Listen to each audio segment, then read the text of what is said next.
Sarah, do you realize we have freaking Eli Lebowicz on the show? I know, it is kind of Freaking Eli crazy. Lebowicz. Women who are often the shidduchim don't understand exactly how a guy thinks. Women will set up a guy. They're going to go, oh, she's so nice. And the guy's thinking, what does she look like? What does she look like? What does she look like?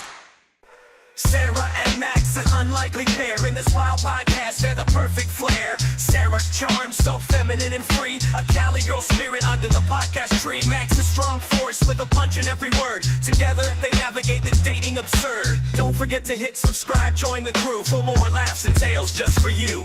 Now back to the show. Hello, everyone. Welcome back to another episode of Good for Shidduchim. I'm your host, Sarah Levine. I have my co-host with me, Max Landisman, as always. Today, before we get into our episode, just wanted to remind everybody to like us, subscribe us, leave a 5-star review.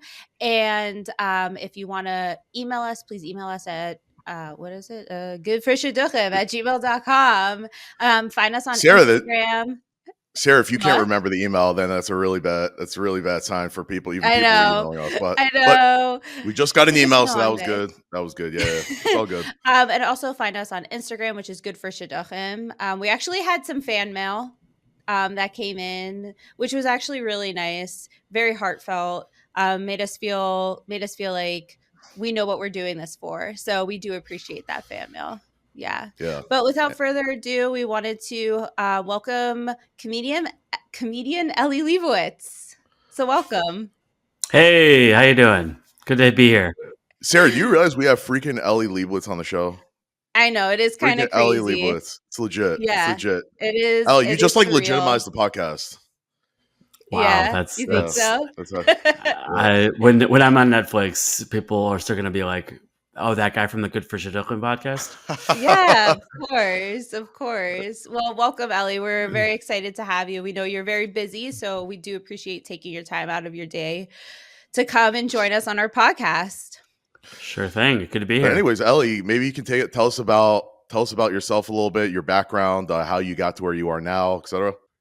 Sure. So my name is Eli Lebowicz. My blood type is A negative. Nice. I am originally from Chicago, West Rogers Park. Nice. Born and raised.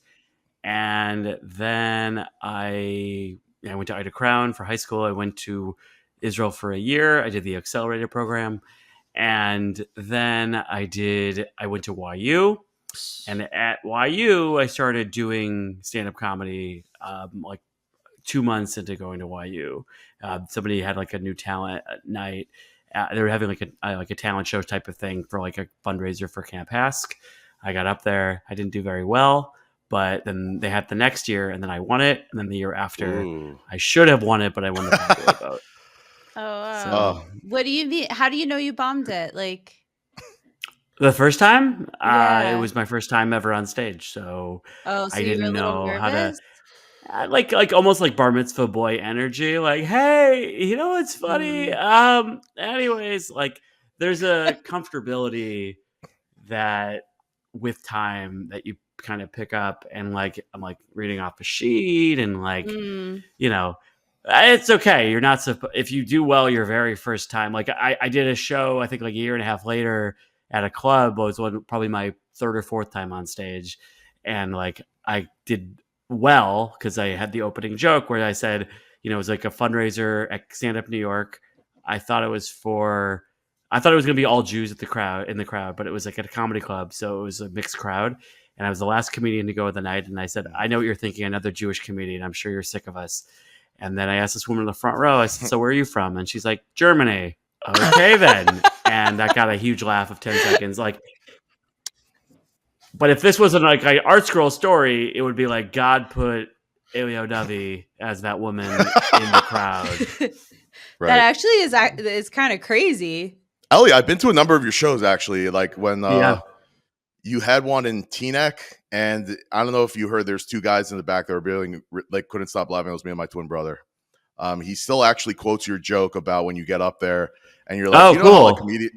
Like comedians get up there and they're like, you know, let me tell you a story about how I was in a strip club. I'm like, no, I just don't have that. He loved it. It was great. It was a great night. You got to give more context. You got to give more context. You got to do it. I'm botching it. I'm a little confused. I'm botching it.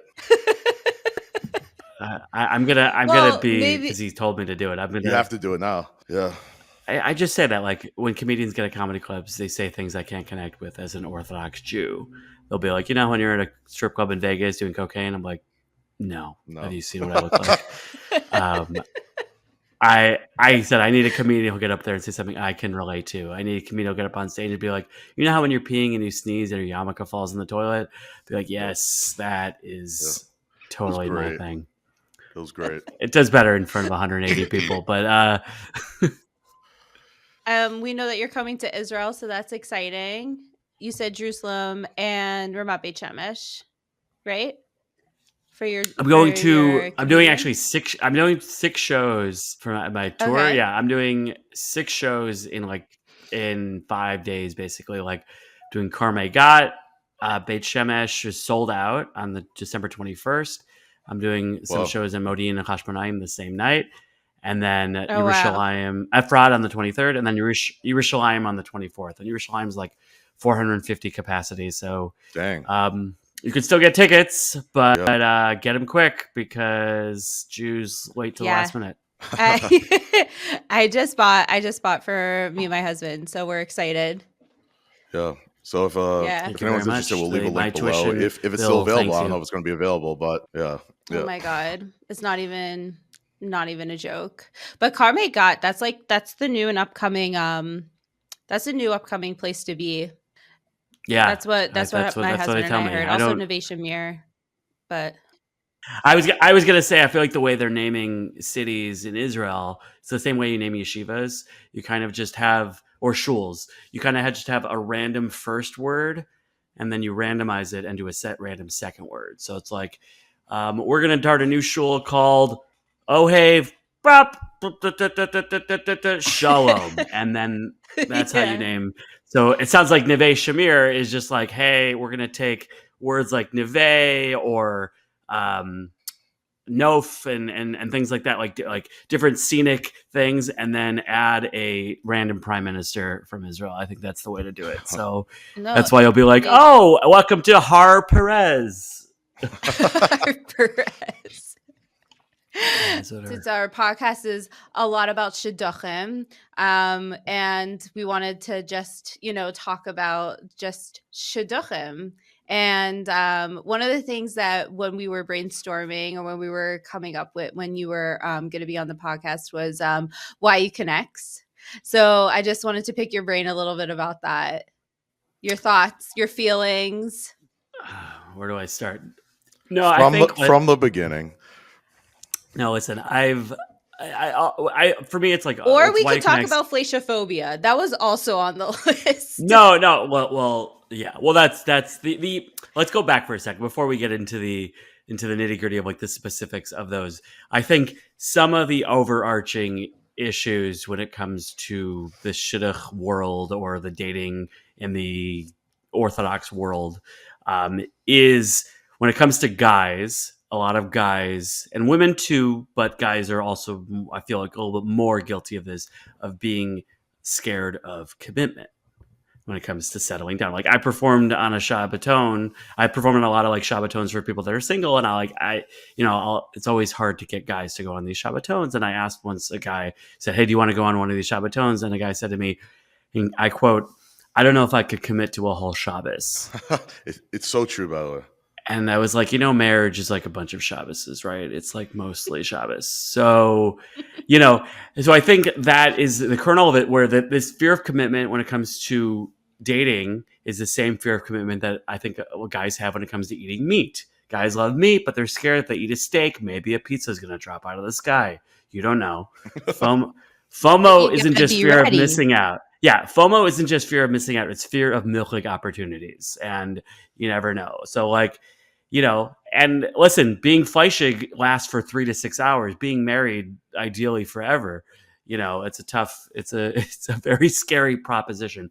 So I think that is a big part of it. But when it comes to like, let's say, why you connects is just one of the conduits of like trying to make it happen. And like, nobody's perfect. I think sometimes though it's tricky because it's still human. It's still a human error. It's a human thing. So like, yeah, there are situations where like any dating app, like I think the Why You Connect is tricky because it's like actually matchmakers as opposed to some like automated algorithm or like, it's JSwipe or like, again, Hinge, Bumble, or what. I don't know any of these things, but I'm not as holding as I rub my bald head. I am not holding in these dating apps, as evident from the baldness. But the I think it's tricky because it's a human still trying to set people up, and they're trying their best, but like they only know what the document says about you, what your resume or whatever your profile says. So they don't know, hey, by the way, your cousin has the same last name. No, that they should know, but they should be able to.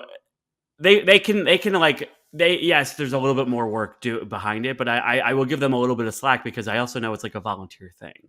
A lot of people are volunteer doing it, and so I will give them a little bit more. But in general, I know that I think it's a challenging thing. And then Sarah, it sounds like you have some opinions about Why You Connect though, but I want to. Ellie, I think Ellie, Max has a whole PowerPoint about it. Ooh. So I think he has more what to say. I think it was I was actually curious to know like what it's up to you however much you want to share, but I was curious like how your dating experience was and if like back in the day we like when I was in college, we really only had Why You Connect, amongst other things online. We didn't have JSwipe. I don't think it was out yet. Definitely not Bumble. Definitely not Hinge. So I just also some of wanted these to things know, were for like, hooking up and not for dating, or not right. for I relationships. personally just don't know so much about the other apps, but I was just curious like your thoughts on it because I personally just didn't know about your dating background and how it was for you. Sure. So I happened to, I met my wife when she was at Stern, and I was at YU. Tail as old as time in the shuttle on the way to the Svarim sale, and Are you serious? No, not the shuttle. I'm just kidding. Oh. But like the whole like.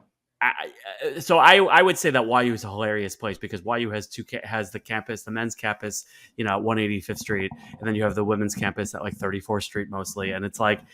I would say that YU purposely tries to almost have accidental co-ed interaction, but where it's like each campus lacks certain things so that there is accidental interaction. Like the women's campus doesn't really have like a great library or like a cafeteria store, and like the men's campus doesn't have girls. Like each missing a big part, yeah. and that's why YU needs these things called like a Svarim sale, where you have 3 weeks of people pretending to care this much about Svarim just because they need like a permission to go somewhere and pretend they're looking at Gemara and go, that Gemara is pretty cute, and then they walk into a wall. Like there are I think that what my issue is the manufactured thing in the modern Orthodox world, and probably more the yeshivish world, both, where they have to pretend that men and women shouldn't be interacting with each other or getting to know each other in a little bit of a normal way. Meaning, like, it's great. Like I was telling Max this the other day, but like I think like the Hasidic world doesn't seem to have like a shidduch crisis, whatever you want to call it, because men and women are never integrated. They're always pretty separate for the most part. And like they say like, okay, you marry your age. I think the yeshivish world sometimes is a little bit guilty where it's like tries to be like, they look at the modern world and they're like, we're not going to be like them. And then they look at the Hasidic world, well, we're not going to be like them. I'm like, we're just going to be in the middle and unhappy. No, I'm kidding about that. And the unhappy part, again, that'll get me written off, especially for the people who, in Israel, I'm doing these shows in Israel, and somebody messaged me and said, are you going to have separate seating for the shows? Oh, yeah, that's so interesting. And I was like, I didn't know this was davening or a wedding, but Right. I mean, my also take sometimes on separate seated weddings is that like, you get a winning invitation and it tells you when it's, black tie, so it's more formal. They should also tell you when it's separate seating, so you know not to go. And It makes your decision a lot easier, especially on like what to wear and if you should or should not go. Yeah. it's just like, even if you're like with your spouse or not, okay, do I want to sit with my spouse or do I want to like go to, but like my thought about weddings also is that it should be every seating, every table should have mixed seating 100%, especially if you want men and women to meet each other, which you do. You want, like, best case scenario, you're looking your best. Ideally, you're dressed up. You're you're not at the table for that long during the wedding anyway. Like, what's the worst that's gonna happen if you're the type of person that's gonna hook up in a closet or whatever? And I don't know whatever people might do. They're not gonna wait till a wedding of 400 people in Lakewood to do that. Right. So I just think that like there's so many missed opportunities here where, it bugs me that they have the mechitza that's like a brick wall, or separate entrances where you have men on one side, women on the other side. You have this huge brick wall in the middle. I said, I've never seen some of these mechitzas, but Berlin had something smaller. Yeah. Like, it's not even a joke. Like, it's not even a joke. I've been at a wedding. The partition was literally from floor to ceiling. And it was actually in Chicago. It was in Chicago also. So, wow, they're from in Chicago. It's getting well. My joke about Chicago sometimes is that I go back. I'm from there originally, but whenever I go back, it's like everyone got taller and has a hat now. That's how it feels. So, it's not across the board. Obviously, I'm generalizing because I'm a comedian, and like you can't like say, oh, not everybody type of thing. But I have a huge issue that like, we have this situation where men and women are having trouble meeting each other. Yeah. I lived in Washington Heights before I was married, and a few years while I was married, after I got married, and like I would get annoyed that there would be girls that I would see at shul sometimes. First of all, half the time I didn't see them at shul, which is not their fault, but like, and then they would tell me that I would find out they wouldn't go to meals with guys. And really? Wow. In the Heights? Yeah. Yeah. Oh man. Max, a lot more diverse I came across that too. Yeah. And also like guys also said the same things though. Like they're not so comfortable having mixed meals. But I don't know if this was because we're like like we were very young. It was post college. So I personally feel like it would be young, but people it also depends on your background. I mean, like, I don't know, like I think that's probably the most organic way you're going to meet someone. I think like I whatever. I just have issues where like I don't mind if that's the situation. If you're going to do that, that's right. okay, but then don't complain about people not getting married. Right. I was going to say that for my wedding, I asked my husband, which is Max's brother, I was like, do you like, how are we going to do the seating? Because for our friends, just for our friends. And I told him, I was like, I want to have my friends mixed seating. And I hope I'm not throwing his friends under the bus. Nobody in particular. This wasn't anybody in particular, but the guy said no. Wait, the guy, meaning what, how many people we're talking about? Like a table of 10, 10, 12 guys that are single. Like, so ideally you do 5. Like, would you ideally be comfortable being so like with ideally two tables of 5 men, 5 women each. Right. But the guys were like, no, we don't want to be mixed seated. We actually just want to like hang out with each other. We don't want the pressure of being with girls. Like at your wedding. They just want to fart at the table the whole time. I get it. I guess that's what they do, Ellie. I don't know. And I was actually I want to fart. I want to talk about fantasy football. I just want to do all the things. And you know what? Maybe a girl would be into that. I don't know. No.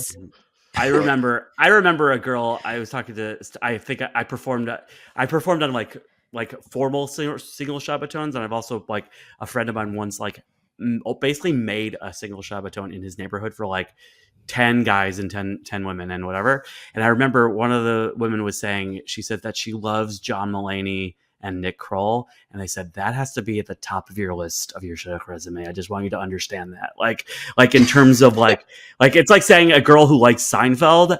You need to put that up front and center next to your picture, because that is the number 2 thing people guys are going to look at. Oh, you're saying that would give her a lot of brownie points. Yeah, 100%. I totally agree. But the problem is that they don't want to take out family oriented, or looking for someone who's family oriented. Oh, that's really going to narrow it down. Oh, you kind of like Israel. You kind of want to have kids. Okay, cool. How many other thousands of people are exactly you with the name Rachel, Leah, Devorah between 4'11" and 5'4", right? That wants to maybe go to Israel for a year to learn, or is a social worker, OT, PT. You are not narrowing yourself down. People okay, so John Mulaney. Yeah. What about your Hollywood crush? Or is it just comedians? Wait. Hold on. Sarah, I want you to understand. You need to understand this this other than the guys and men and women not interacting, this is the issue. Is women who are often the shadchanim don't understand exactly how a guy thinks. Thank you. I'll give you a round of applause, honestly, for saying that. Okay. So, and the fact that this is a chiddush right now should not be. You guys have had 200. I don't know how many episodes, but I'm just saying this is not a chiddush. This should not be a deal of like a jaw dropping. That like meaning guys. It's not. But what do you think? How do you solve that? You solve that is that first of all, women, when they set somebody up and they try. First of all, you always have to ask the guy first. Don't ask the women first, because then it's a non-starter. If the guy says yes, if the guy says no, then you're just guys are just going to get more offers, because if you're a guy and you're relatively normal, you're going to get 3 offers at Kiddush, by everyone's grandmother. It's just how it is. Oh my gosh, that's happened to Max. I wouldn't say just 3. Happens. It's happened. Like, people have asked me about Max, and I'm like, he's standing right there. And it's not just the Jewish world. I mean, the dating world in general is very, the deck is stacked very against women, and some of that is biological clock and careers and stuff like that. There's a lot of like reasons why, and the Jewish world just like is trying to be ideal. It's great to have this idealism about the Jewish world and dating, but I just don't think it's caught up to. This is becoming a monologue, by the way. I'm just whatever, but this is becoming a whole thing. But I really mean it. So a lot of women will set up a guy, right, and they're gonna go, what do they say? Oh, she's so nice. She does so much chesed. She's this. She's this. And the guy is thinking, what does she look like? What does she look like? What does she look like? What does she look like? Why are you not saying what she looks like? And when you should say, if you think she's attractive as a woman who knows what attractiveness is. You should know within the first 3 descriptors, she is pretty. 100%. And that is welcome to my TED so Talk. You're saying tonight. Start with that, lead with that. Guys are wondering that. That's the mystery box. It's like, hey, I have a great job for you. You're going to make $200,000. You're going to be this 9 to 5 schedule. Amazing. Oh, they got perks. They got an office, whatever. It's in Iowa. You lead with where I need to know, where is this job? What is the job, and where's the job? Yeah. So again, a guy is thinking 99.5%, even your frimmest of the Kollel 100%, younger men 100%. are thinking, what does she look like? Every of the imahos in the Torah, it says she was very beautiful. Every one of them. Every one of them. I'm just saying. Yeah. Yeah, sorry. No, go Max. No, 100%. Like, the people that know how to set me up, that's the first thing they say. I'm like, wow, she dropped dead gorgeous. I'm like, where do I sign? whatever. It's like I'm 80% of the way. I've said this before. I think that's like 80% of the way there, and then you learn everything else. But leading with she's just the nicest. Her cheseds amazing. I'm like, my grandmother also is super nice as well. That doesn't make me want to date her. Unfortunately, It's this is gonna be a weird analogy, but like this is a little bit like how the people who are anti-Semitic, like left-wing anti-Semitism, bothers me more because it's like, no, we just don't like Zionists. So there's a superficial that like we really know what you mean. And the same way that there's some stupid dancing around that people don't want to say.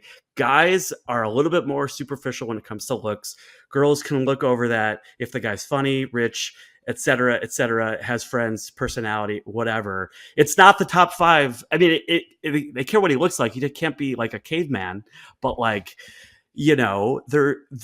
girls will look past that right away, and guys, it has to be in the top 3 of top 2 even of what it's a non-starter if he's not physically attracted to her. It's just not. And this. So why aren't guys though like more vocal about it to shidduchim? Because you're judged as a superficial jerk. But then you get stuck with going out with girls that you actually don't think are pretty. It's a waste of her time. It's a waste of his time. Like, why aren't guys verbally coming up to shidduchim and just saying, Eli Lebowicz is right, and we got to put our foot down, and we got to start with the looks? John Mulaney, again, to quote John Mulaney again in his stand-up, he says you talk about how Mick Jagger is like so famous from the Rolling Stones. It's like so famous. He just like Diet Coke and somebody gets it for him because he's so famous that he just like can't operate like a regular person. But like, he's like, how the rest of us go. Does somebody have a laptop charger I can borrow? Like, we're so meek. It's hard for us to ask what we want.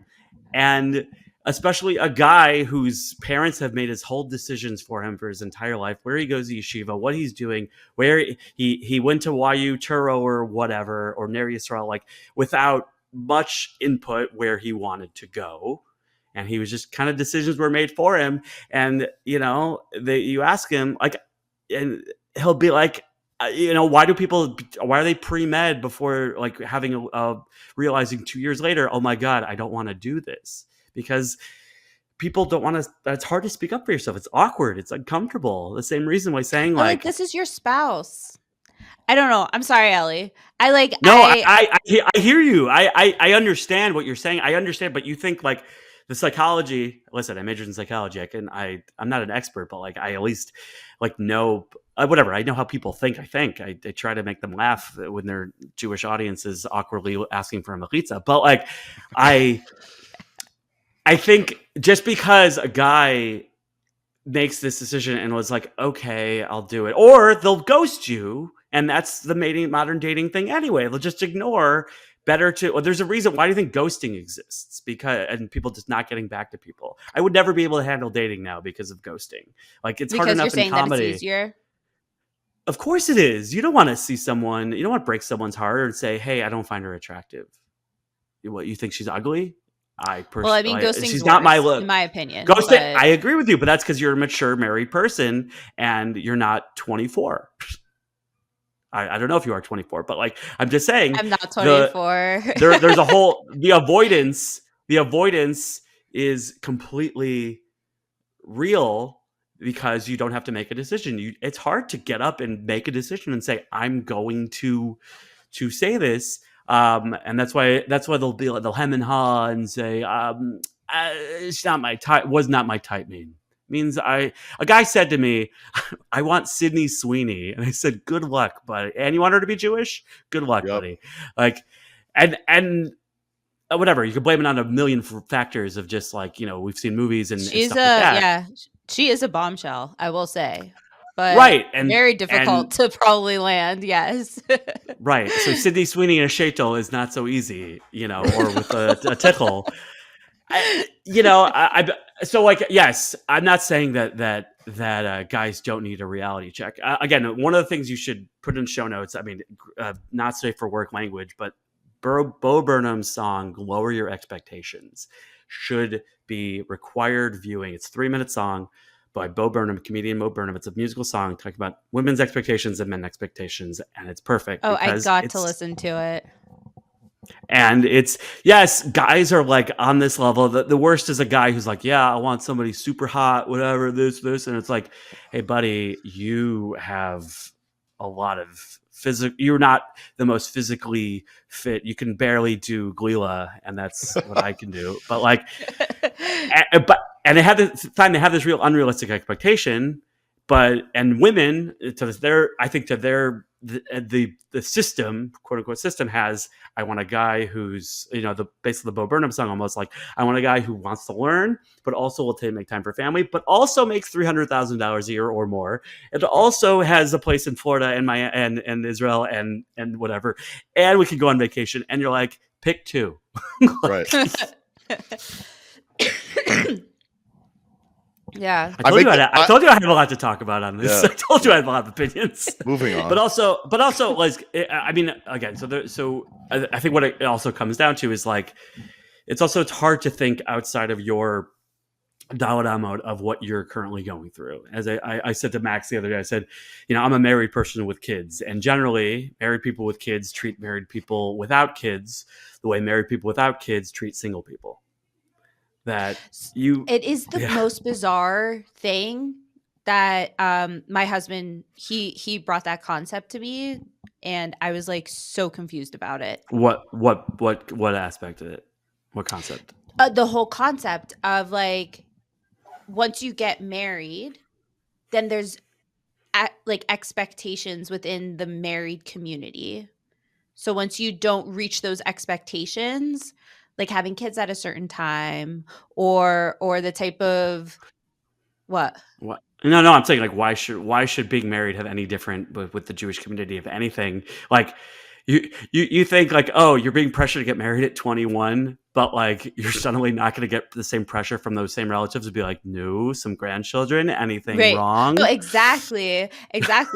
And I was in this naive, like ignorant place, like la-di-da, like everybody, like all couples should just like kind of like hold their hands, sing kumbaya. Like what's the big deal? And my husband was like, it's harder for some couples than other couples because those couples have kids and started a family, and like this couple, I don't know. Everybody like had their like shtick or whatever. And I was like, actually, like, what? I don't get it. But that could just be the ignorant Pittsburgh in me coming out. But Ignorant Pittsburgh. Okay. I mean, yeah.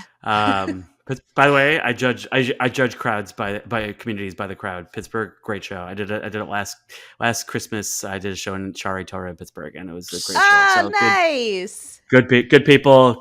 I even made like a relevant like political joke right there with one of the. Yeah, it was great. But I was just to say, like, I think it's the same situation where people like have no tact, and they go up to somebody who's like single, and usually like a woman, and say like, oh, like, no, what's going on? Like, yeah, I'm sure she would love to be married. Same thing with like, don't say anything to people who don't have kids, because it's like best case scenario, they're waiting on purpose.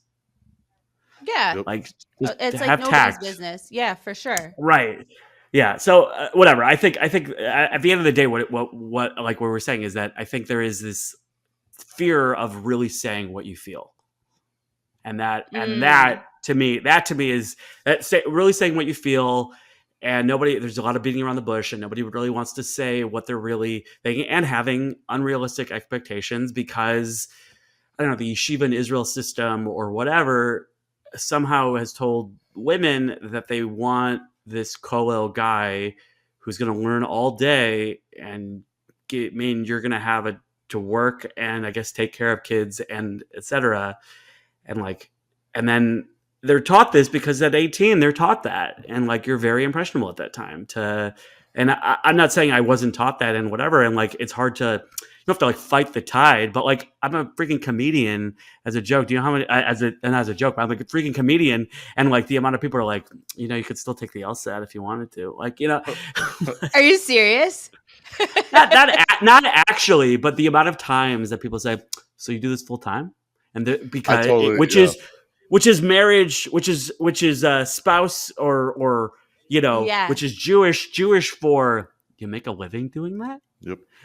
Are you going to change careers? There's a subtle judgment, or I can read between the lines and saying, what are they really asking? It's like a little bit like, I remember when I was in high school, one of the rabbis who was a teacher and also like a shul rabbi, he was saying the ridiculous shidduch questions that people would get and what they really meant. So it's like, do you like scrape, if you're clearing the table after a meal, do you like scrape the stuff into the garbage, or do you stack the plates, or do you scrape it one by one, take it one at a time? Oh my gosh. No, but apparently the real question is, do you have like a housekeeper at the like helping with that? You know what I mean? Like if you're, that's what I'm saying. Like you're asking this stuff, or it's like, oh, do you wear tie shoes or do you wear loafers and stuff that's like beyond the narishkeit that I can't even deal with. Right. I don't know. I at the end of the day, I feel like it's. I talked about this on a different podcast called Jewish Adulting, where it's like I said, nobody's perfect, and this pretense of everyone pretending they are really kind of drives me insane. Everybody's just putting up a front, and like the world is very flawed. Check out Parshat, the whole book of Bereshit. The world is very flawed, and it's okay to admit that.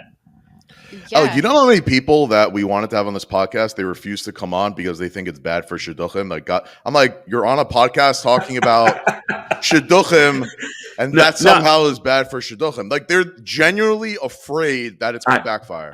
I love that somebody's like, hey, do you want to be on this podcast called Good for Shidduchim? I'm afraid that's going to be bad for shidduchim. So we actually had somebody. You think it's somebody a joke? Lined up. 100%. Yeah, we had somebody lined up, and like last minute they bailed out, and we were like, "But okay." It's the same. It's similar to like a comedy audience, right? Of Jews. I perform almost exclusively for Jews, which is very tough because Jews like something more than laughing, and that's correcting people. And sometimes people don't laugh at that because you're thinking, I don't know if he's right about that, which is, there's a block. There's a block, and I think the Frummer world is more guilty of it because there's like a lot of guilt and a lot of, you have to be this level from L's in 6 months. You're going to laugh now, like, and that type of attitude. And there's a block when it comes to being serious and being, you're a Ben Torah, you're an Eved Hashem and whatever. And like, again, we have the little bit of the Art Scrollian way of looking at it, where it's like Yaakov, and obviously, he went back for a jar and a black hat, and he learned this whole time. Shoshana Schechter gave a shir at my shul, Young Israel of Teaneck, on Shabbos, and she told over a joke where she said, I think she said her son or somebody said it, where she said, Yaakov was the perfect yeshiva guy. He went to yeshiva for 14 years. He married the first girl he saw, and he worked at his father-in-law's shady business. Nice. Great joke. I was like, this is perfect. But yeah, we're taught, like, it's great that you have that naivete about like, why would the pressure stop your marriage? It starts in high school. It starts when you're a junior in high school. It's, what are you taking the SATs or whatever? And then it's like, where are you applying for college? Even though you're going to Israel, where are you going to Israel? Are you going Shana Bet? And like, I almost said, like, prepare for 17-year-olds for these questions. The barrage of questions starts at about 17 or so. Oh, so how's school? Good. You like it? Oh, who's your teachers? Whatever. Okay. You're going to go to Israel. Okay. You're going to second year. Okay. And then after Israel, it's like, oh, so you're going to YU? Why aren't you going to YU? You're going to have this year. Okay. You're going to start dating. Why don't you start dating? You're going to get married. Like, it doesn't end. Mm-hmm. And that's why you have to tell Jews not to say anything in a shiva, because you're just like, hey, learn some tact, folks. Yep. Yeah, just keep it quiet for now. Yeah, no, you're right. 17 and it's hard enough to deal with the world, but like this like pressure of, I really don't know why it's annoying, because in Israel you have a little bit more leeway because of the army. For those that do it, you have a more leeway where it's like, oh, you don't have to figure out life right this moment. and you have but you're not told in the Jewish world 23 or 25 is over the hill. It's insane that that is the presumed assumption, which is bananas. And again, this is something that we also that they don't talk about. They say, why do you want to get married? Why do they say to get married at 18 or 20 or whatever? So that you'll be shomer nagia, or you just won't have premarital sex. But nobody's saying that. Nobody says that explicitly, because chas v'shalom, you use words and I feel like a lot of people who are those ages, they don't even really understand why. Because they probably just because you're why. Just there's a reason they say, okay, you should have they say you could do long dating but have a short engagement. Yep. Again, an unwritten rule. Why? Well, let's check what Rashi would say. Rashi would say, hey, the reason is because if you're engaged and you're thinking, I'm going to sleep with this person anyway in a few months, what's the difference? Right. But the rabbis are saying, no, you're going to slip up, whatever. But they don't say it because they're pretending like we're in New Square and aren't in the world. Even though a guy wants Sydney Sweeney for a very specific reason or few, and that's that's the dirtiest I'll get. But I'm just saying, it's okay. There's a lot of implicit innuendos. No, it's not innuendo. It's just that there's something you have to treat people like a kid or something. And it's the same reason why you don't learn the Yehuda Tamar story. This is for next week, Parsha. Maybe whenever you release it. But Yehuda Tamar story in Parshat Vayeshev, when you're a kid, you're it's like a movie that's been edited for TBS, and then they just kind of skip over it. They skip over it, and then when you're an adult, you're like, oh my god, it's like Game of Thrones. What is going on here? Yeah, and I have a joke where it's how did Yehuda's two sons die? For asking too many questions. All right. How did Yosef end up in jail? He just did. He just did. Oh yeah, I didn't know you're such a mospit. You're such a mospit. Listen, in Chicago, I know my Tanakh. Gemara, I'm not so great at, but I can look when you look for the Torah for jokes. Also Bereshis, Vayikra, Vayikra and Devarim are not my thing. Bereshis I can handle. I could do pretty well, but I think it's this a fear of wanting to ruffle the feathers, of offend someone, hurt their feelings. It's a hard thing, because when it comes to shidduchim, should we make a drinking game every time you say shidduchim? But that's bad. But that's not good. But that's not good for shidduchim. But you should. But it's one of those situations where you have to be selfish. And that's another thing that you're taught. You got to be giving. You got to be caring. You got to whatever. No, this is a situation where you have to be selfish and think exactly, what do I want? And you're thinking to yourself, for your spouse, yeah. But you turn that part. You have all these light switches on of be a good person, do this, and that's and say what you really need in a partner, and only think about yourself in this situation. I totally agree with you. Yeah. What do you feel? I'm just curious. What's your opinion on parents being involved then with shidduchim? I think they're okay if the person wants that to happen. There's situations where a person wants, hey, let my mother. I get this often mother. Let my mother handle it. Partly because the person doesn't want to necessarily be, bothered with every, I said it's like a comedy manager. I'm I should get to that. I partly handle my own gigs, but sometimes it's I defer to someone else. But it's it's hey, there's a guy at a kiddush that looks a little bit like this guy. Do you want to? And then it's a non-starter. Talk to me when there's a real offer on the table for right, okay, yeah. when does this shul want to book me? Well, they want to have a comedy night, but they were going to go with a violinist or a juggler. Do you want to? And they're I don't have time for this. I have a life to live. I'm professional. And I don't have any call to spend hours on the phone discussing and saying the same thing. And again, how are you going to convey, unless the shadchan, and there are people that are out there are able to, I say sometimes shadchanim try very hard, and sometimes I don't think they're always trying very hard sometimes, or they're not them, but like just the system that, sometimes it's like, I feel like I want to set you up with you. And sometimes it feels like they'll set up anybody with anybody. It feels like when you get a piece of mail that says for your name or current resident, like, right. It's just so like, shadchanim, like, it's very hard. I think one of the hardest things also is, like, conveying the personality of someone digitally or in a resume.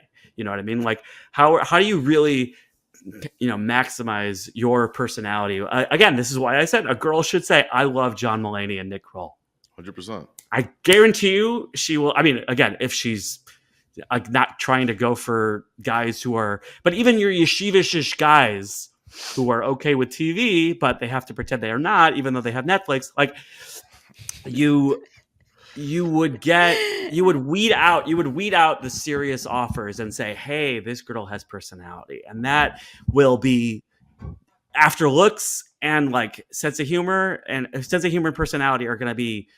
But I guess probably, that's if the parents are good at doing that.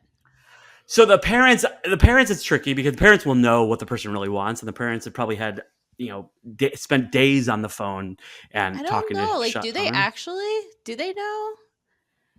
I don't know. I think I'm in the modern world, so I'm not like in that zone. But I'm sure in the yeshivish world, it's very much like mothers talking to mothers, like the way, like right now we're talking about like baseball, like free agents, and it's like the winter meetings where they meet. They have they have a meeting every winter for like a week with all the general managers of the teams, and they're just like, all right, so we're gonna do this trade, we're gonna do this trade. That's what I imagine the mothers talking to each other. They have the Bluetooth and they're just like, okay, what? And unfortunately, sometimes I think it's probably very transactional, or it feels like, and people are like, they're trying to get, if it's a shadchan, then they're not so necessarily vested interest, but it is a client of theirs, and they're trying to send this person, and maybe they're holding some information back. But I'm not saying that's all shadchanim, but like everybody does have an agenda. So, but like, I think the parents get involved. If the parents want to be involved, that's great. That's fine. But like, sometimes it's like the mother's making the decision for the girl. I don't think that's okay. Like, if you have an agent or a manager, you probably, if I'm the type of person that would want to know, hey, this shul offered $400 and some ragalach. Is that something that you can do? And I said, how good the ragalach, but like, I think you should at least be like tell your client about this situation. But 100%. It's also like, it should be like HIPAA with medical stuff. I think there's a lot of information that's being shared about too much. It's probably, anybody's Googleable. Thank God I don't have a real job, because like the stuff that I've said about like pro-Israel or like would never get me hired, or would be like, you said this. I'm like, I don't know, but this is my personality. So yeah, I Max, I feel like I've hogged this thing, but I know Max has a lot of opinions here.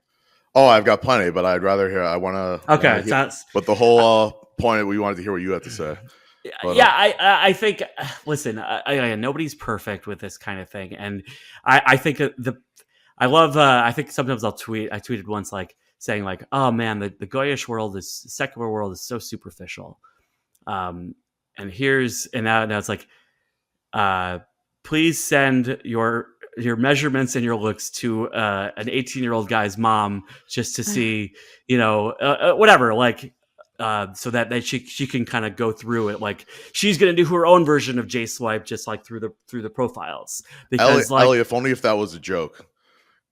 There's some good sketches here. Like I thought of a sketch how everybody, like, I don't know. So some of the things I do with comedy stand up, I do J sketches with Ami Kozak and Mikey Greenblatt, and we don't have a lot of dating ones because we're married, but like there's a million dating ones that you could do. I think we did a kind of take on the Jewish matchmaking show, but the one I said, everybody in the Torah met their spouse at the well. So I said, there should be either A, a dating app called The Well, B, you should have a sketch where like in biblical times, people are at the well and it's like a bar and people are like, so sheep? Yeah, sheep. And like, Sheep.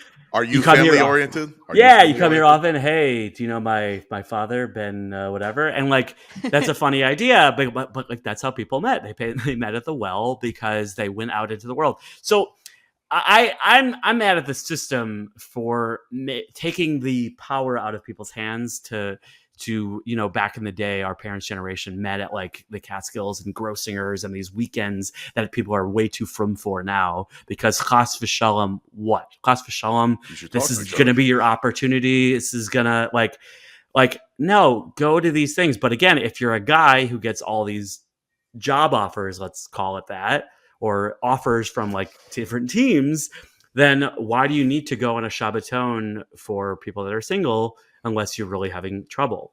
And then, so like, then there's the stigma of like, but I like somebody won't be on our podcast because how is it going to look and whatever. And you're like, I don't know if I would want somebody that superficial that would be like, you went on a podcast. Like, but the system has these like unofficial rules in place of like etiquette of like, like they look at every aspect, like it's a yeshiva looking at your vacation history and financials before deciding to give you scholarships. Like, Right.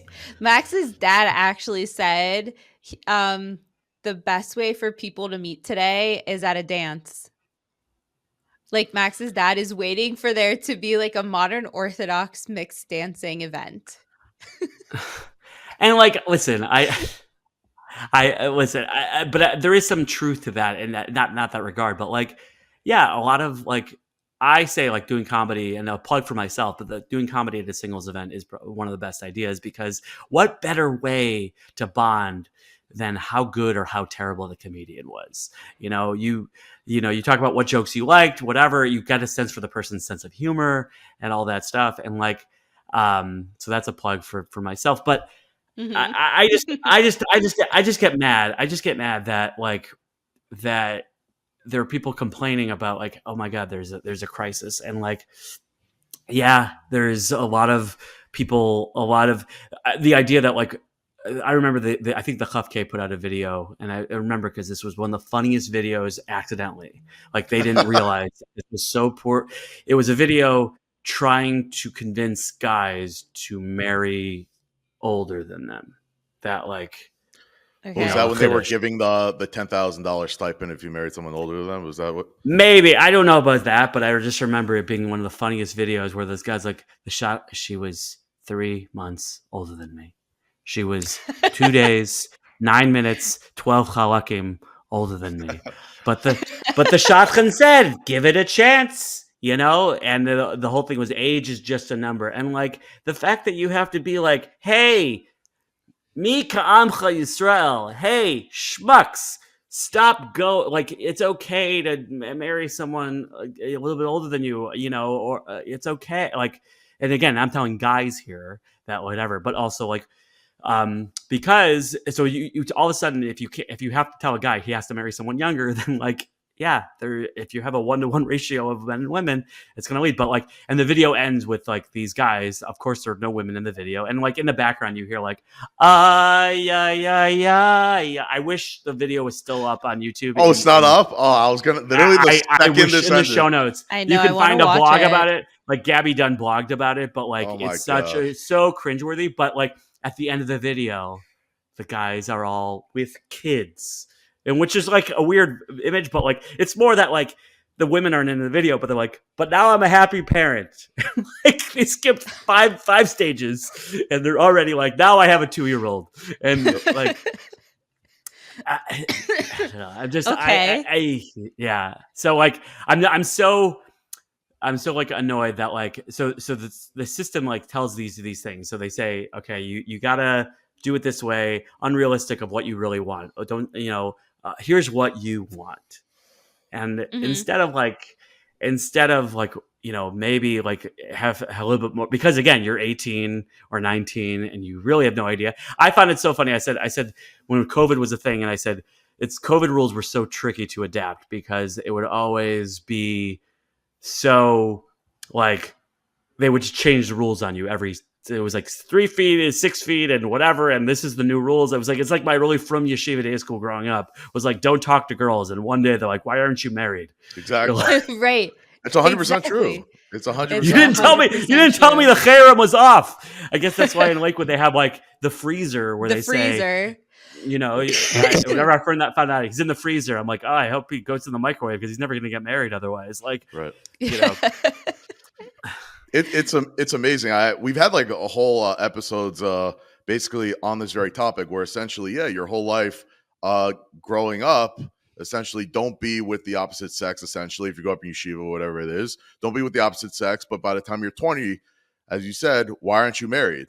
And so what I was trying to bring up is that when a lot of people would think, unfortunately, when guys are very, very picky and they're being essentially douchebags, which they are, I feel like I can't fully blame them because you're essentially taught you can only go out with like one girl, so they're going to be as picky as possible because they're like they have no experience in anything. Essentially, you're going to go out now. Of course, you're going to want like a quote unquote perfect girl on paper because they have no experience with dealing with actual women. So they're going to be a real prick about everything. That's just my own take. I think it's also just like if you're Juan Soto, you get to go pick where you want to end up playing for. So if you're a relatively good looking guy and you have a million offers, you're going to be more picky, which I'm not saying that's to their credit, but like I understand it. And unfortunately, the women options are on some of these Shabbatones and in general, like, there are a lot of like, the women options, a lot of the guys are just like kind of strange. And they're basically like, they're as they are dating more and more, they're like, I'll settle for someone nice. And he still wants Sydney Sweeney, and looks like a caveman, and like that's so like they're not coming to grips with this thing. And again, also part of the reason, listen, other than the Shomer Negia thing of why Judaism or rabbis, whatever, want you to get married early is also because of you're more flexible in what you want, and you like quote unquote grow together. If you get married to like a much older, you're like, I'm a single person and this is how my life operates. Incorporating somebody else into that life is not so easy. But I hate the BS of like, I call it BS that the image, some of the image thing and the you can't be honest. But like, what Max you're saying is absolutely right. That like, you're told not to hang out with girls, and then suddenly you're supposed to find your one easily, without having experienced how to talk to quickly. One. I remember I would, perform. I would go to some of these like job fairs for like, different Jewish institutions. It was mostly like a lot of people that wanted to work at like Jewish schools. And I started going as a comedian, can be like, hey, I want to perform at your school dinner. But then I would go to these people and I would break the ice and say, is there any room right now that needs a comedian more than this room right now?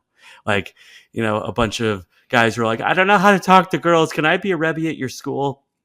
And like, it's not the individual's fault. I think it is the system that I think the scorched earth policy that some parts of Judaism have, where they, and I say that I feel like the yeshivish world is a little bit more guilty of this, I think, than the other denominations or sects, is because they're saying we don't buy into the goyish world, but you do when it's convenient.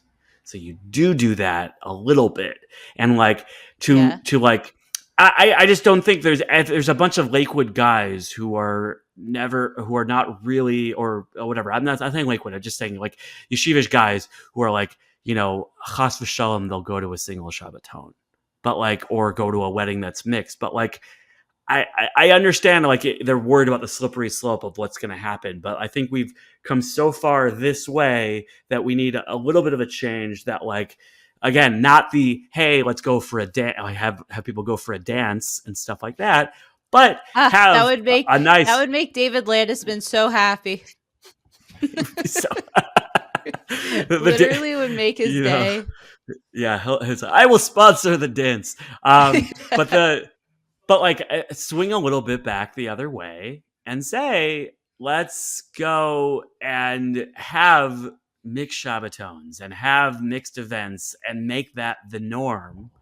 I used to say where you'd be like, the way to get people to go on these events is you have 200 guys. You say that you have a big speaker come, like a Charlie Harari, or I would say Rabbi Sachs all the Shalom, like back in the day, and you have a big speaker come, and you have 200 men, 200 women show up, and you have 400 people there, and then you cancel the speaker and you lock the door. I guarantee you, people will go out with each other by the time you're done. That's like, but like that's what it's almost like. And also sometimes at these events, they're worried that guys and girls are going to talk to each other, or they don't know how to talk to each other. They're like, quick, let's throw a shir in the middle. And like, that's not what you want. Right. You need to do an activity. And by the time they start doing this, it's a little bit too late, because it's already the people who are getting hopped up, and they're like, okay, but like if you start this you normalize this at a certain age, when you're in the middle of college, in the middle of yeshiva, a little bit, we're like, yeah, you're focused on your learning, but you're a little bit you're in the refrigerator, not the freezer, you're thawing in the sink. I think that's a lead to a lot healthier situation. And I'm not saying necessarily people have to give up on what they want in the terms of their deal breakers of like, I want somebody like this. You're allowed to want certain things, but I think it's going to be very challenging. People are going to meet if you have 10 requirements and they only meet 6 or 7 of them, are you okay with that? Nobody's going to meet 10 out of 10. I mean, if you do, great. You're very lucky. It's very few people that are like that.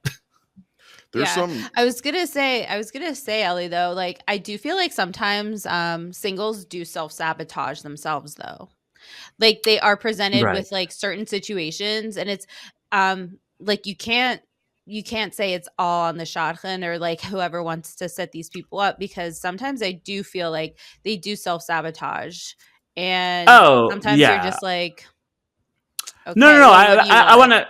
Yeah, I know. I want to get this clear. I'm not saying it's shadchan. I'm talking about the system, because the shadchan have to operate within their current system. No, I mean just the example of like my husband's friends like not wanting to be at mixed tables like at our wedding, like that. Like I thought it was like a perfect opportunity. He has a farting problem. We said that going up.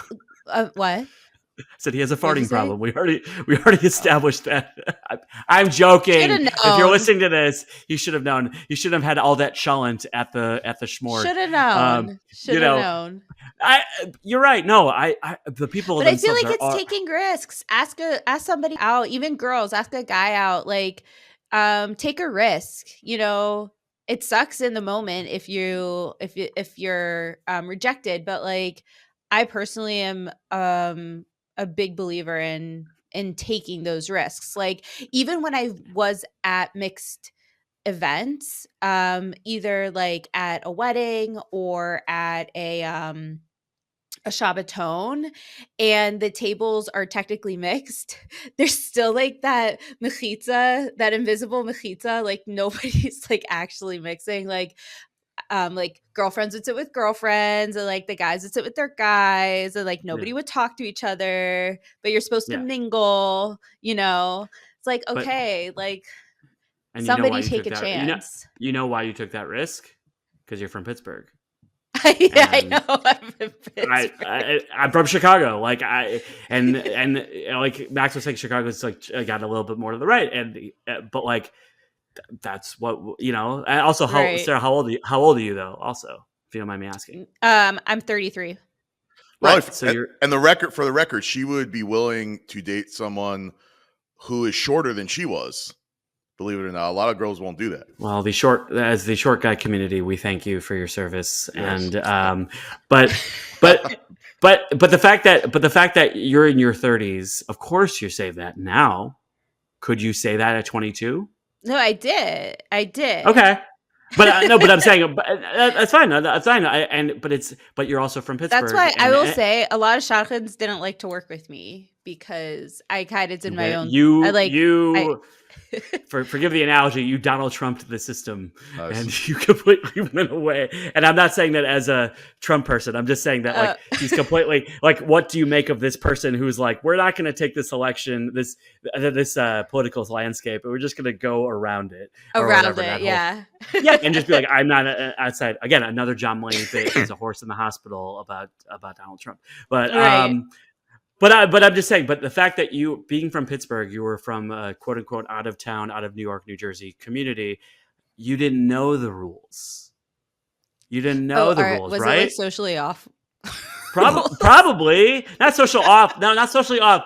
But like the faux pas that you were making, you didn't even realize you were making, and that's good because you didn't have the person saying, L's in 6 months in your head yet.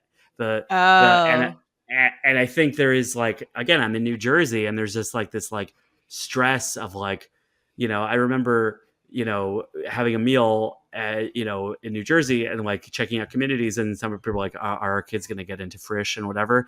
And they're like, their kids are in 6th grade, and I understand the fear, but I'm like, my kids are like in kindergarten. I'm like, are they getting into Frisch? Like, just the pressure. There's a pressure of a societal pressure that's really. So are you saying that it's good for shidduchim to move to Pittsburgh? I think if you can filter out the noise of maintain your Pittsburgh 412 area code. Yeah. Wow, nice. That's more impressive. That's more impressive than that is really impressive. That is impressive. my knowledge of Horatio, that's way better. If you can filter out the noise from the system and keep your 773 phone number, your 412 phone number, and you're being a Cubs fan and being a Pirates fan, even though you're in Israel. I don't know if you're a Pirates fan because they're probably terrible Steelers at the time. fan more than a Pirates fan. Steelers fan, whatever. But like, you can maintain that identity to go against the tide and be a Nachshon Ben Meinadav and be the first one to jump in and say, and I think that's the healthy approach, and be okay with like going against. And not everyone's gonna follow you because a lot of people are like, there are Jews in Pittsburgh, and I said yes, and they're great laughers, and they're great. Wait, Max, you wanted to say something before? No, it was it was. I mean, listen, I have like 6 billion things to say, but it is what it is. I hear. I think it's What do we say? I was gonna say, okay, so you could go ahead. Maybe not 6 billion, but Max. No, I mean, I mean, what everything you're saying is spot on. It's basically, it should be the standard. However, it's totally not, and people. I mean, it's primarily why we have this podcast. It's really to call all the bull crap, and there's a lot of bull crap. I mean, there's so much so where I'm like, there's a straight male who felt the need to have a shidduch podcast, where it's gotten to that point where it's like there's stuff, and no one, even people who say all this stuff behind closed doors, will not say it on the record. That's why we do what we do, is because we want to put everything on the record for people to hear. And I feel like people appreciate that part. So like, everything you're saying sorry? So it's good to get out of a job. So I don't have a real record of like, also I work for myself, so I don't care what I say anyway. So just say whatever. But I think we've touched upon the things of like, okay, you need more men making shidduchim, being the shadchanim. Why? Because they understand how men think. Or you need women who understand a little bit the male psyche when it comes to appearances and how they think. Again, why there are not as many? Probably because a lot of women know more friends of theirs who are women that are single than guys know who are guys. Also, women traditionally in the Orthodox world, a lot of women I feel like tend to stay more observant in their singledom than guys do, and that's challenging. It's an interesting take. Yeah, I'm sure you've heard of there was some study done about is there an actual shidduch crisis or not, and I think we're going to do a whole episode on that later on. Ooh. Ultimately, they found that they claim there's no shidduch crisis, and the way I define shidduch crisis is there are more women than men, and so, yeah. I mean, there are going to be more women than men. That's. But does the world have a shidduch crisis? not necessarily. Primarily, it was done. Well, maybe. Who knows? Yeah, maybe. Meaning there are. Are you talking about more women born or single women than men? It's not necessarily. I mean, it could be a variety of reasons. Whether there are more women born, or there was one article that I read, it was from like 100 years ago, but they said like if men are marrying girls who are younger, so then the girls that didn't get married that get older, eventually the math just doesn't work, and there's going to be more women in general. But to essentially get to the point that I was trying to make was they say like, okay, 98%, they somehow study 1,500 Orthodox Jews.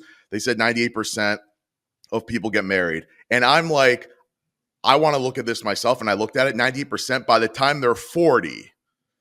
So I'm like, I'm calling bull crap on this. I'm like, yeah, they'll get married, but by the time they're 40, bull crap, 40. You're literally dating at 19, and when you get married at 40, I consider that still a problem in my eyes. Right. No, if you're looking for somebody for 20 years, it's more than than when you were starting dating. You've been looking for more than that. That's very challenging. Yeah, no, that's crazy. So you have an interesting take on the like guys. I guess like you think like guys just aren't as frum at that time. So therefore, the quote unquote good girls or the girls that are looking for a frum guy or whatever it is, they're just not existent, and they come around later on. Or it's a few things. I think it's the guys that are, I guess, more enticing and more attractive from listen, I'm a bald schmuck, but like I have a personality. So like, and I'm 5'4", like, you know what I mean? I can do Glilo like the best of them, but like I have a personality and a sense of humor that'll make up for my shortcomings of not being good at anything else, you know?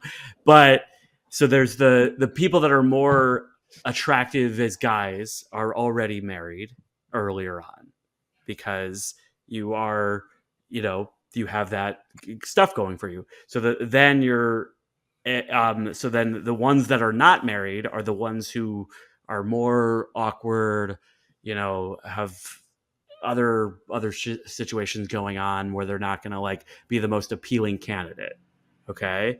And unfortunately, like with women, it's just like, I think those are the main things of it. And the guys that are, I mean, at a certain point, I think if a guy is X, usually a guy is at a certain age, at a certain point, all things considered, if a guy is not married by a certain age at this point, he's probably very picky in at least some regard, or, you know, he's a little bit socially awkward. And I think that's that's very triggering and possibly offensive to say, but I think that given all circumstances, I mean, again, that's really, really strong, and I hope that's not like offensive to people. But like, do you think that hypothesis is kind of true? If you ask a lot of women, they will definitely say that is 100% true. I mean, I look at like the single when you touch upon singles events, and you just look around like who's there. And listen, it's not in every situation. I've been to singles event. I'm actually one of the big proponents of singles. I love going. I used to be like when my brother would run singles events in Teaneck, and I wasn't in Teaneck yet. Like I would be like the first person to sign up. There's like 40 women and me. I'm like, just cut the signups right now. It'd be a great event. But like the guys just look you have your own bachelor show. Oh, 100%. I totally do it.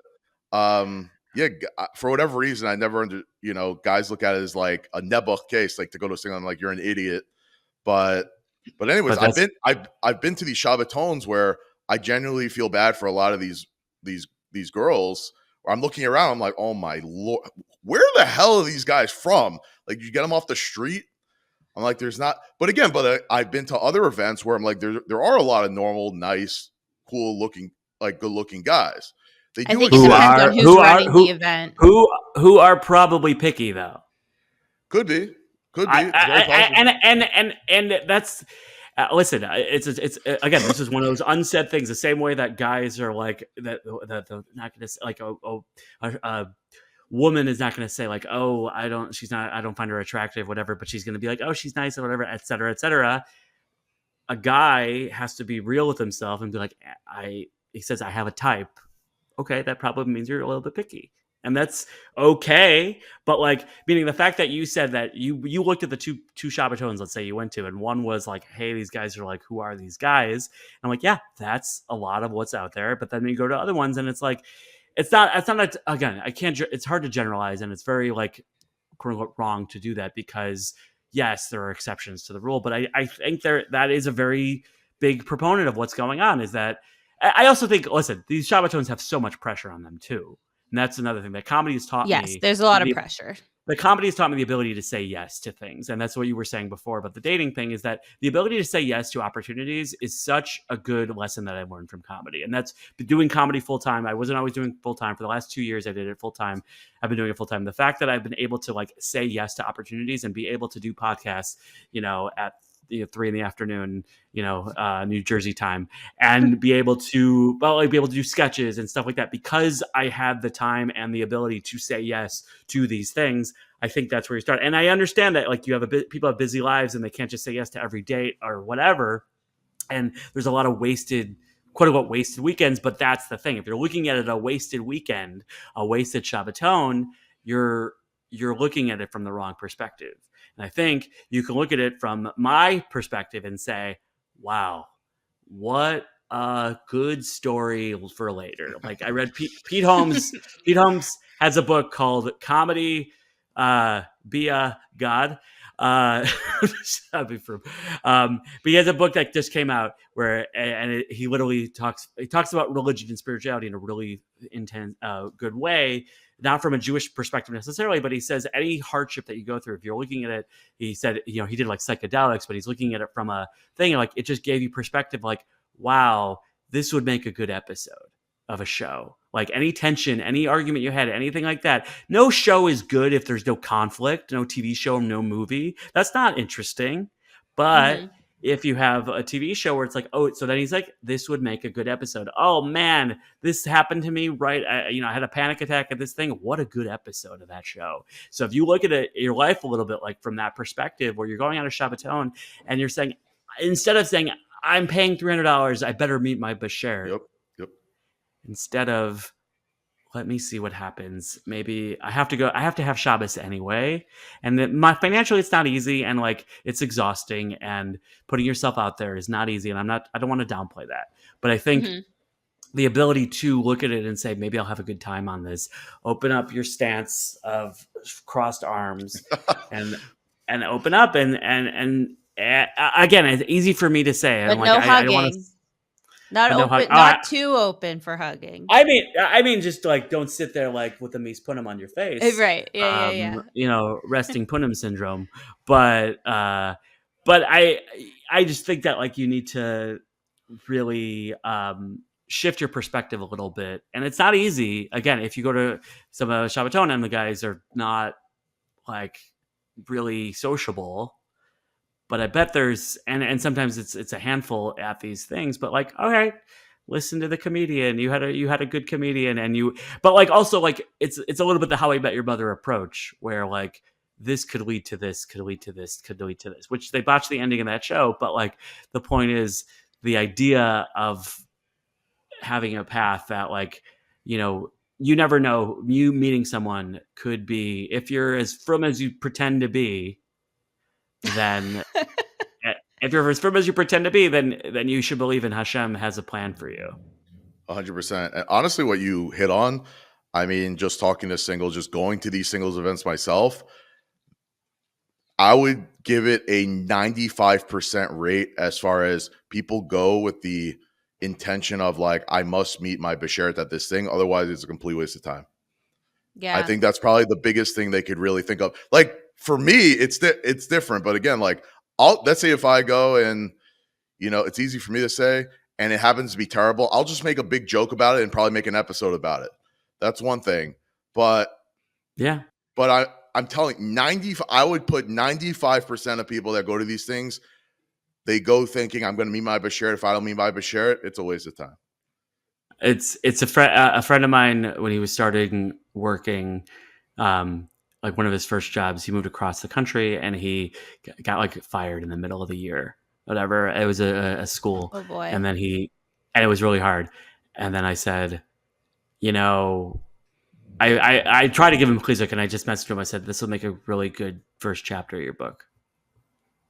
And like, I just try to, and I wish I had that. Like, I don't always have that perspective so easily in my life when, kids or like arguments happen and stuff like that. I'm just like thinking to myself, but like my daughter was like, my son was like arguing about getting in the car seat and getting in the car and whatever. And it's like 30 minutes until Shabbos. And I'm like thinking to myself, I thought of a joke and I'm like, oh, these Instagram parents, these Instagram like people with parenting advice, they love to give you this like hypothetical advice that isn't actually practical in my opinion. Cause it's like, you got to validate their feelings. You got to talk to them on their level. And it's like, hey buddy, I know Shabbos is like in 12 minutes, but we really got to go because otherwise we're going to have Shabbos at, this JCC over here.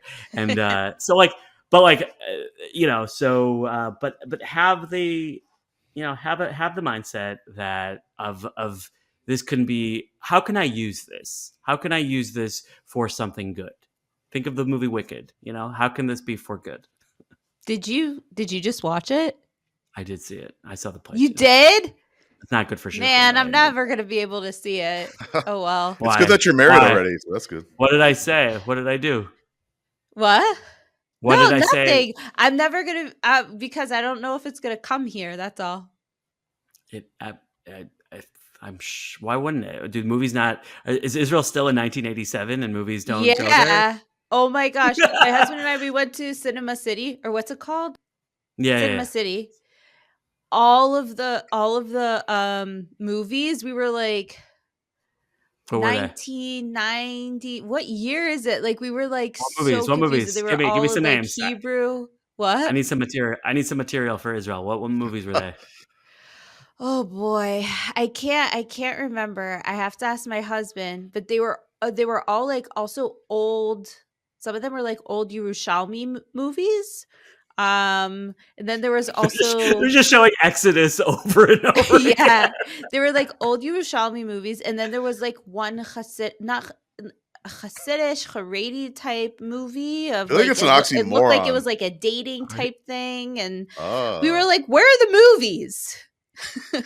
Right, like where are they? Where'd they go? For the record, side note: Shtisel does a phenomenal job of handling. Oh my gosh! One of my favorite shows. One of my favorite shows ever. Phenomenal. You haven't watched Shtisel? No. I was gonna say that I don't know if that was what the movie was. How the movie actually was, but no. It'll be a while, I think, till Wicked is here. Just gotta hold on to my seat. That's okay.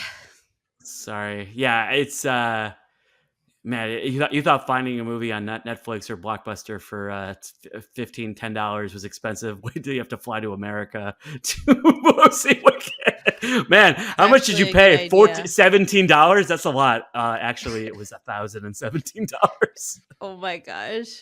Inflation. It's like me going to Israel for babysitting is very expensive. I just for the record. Yep.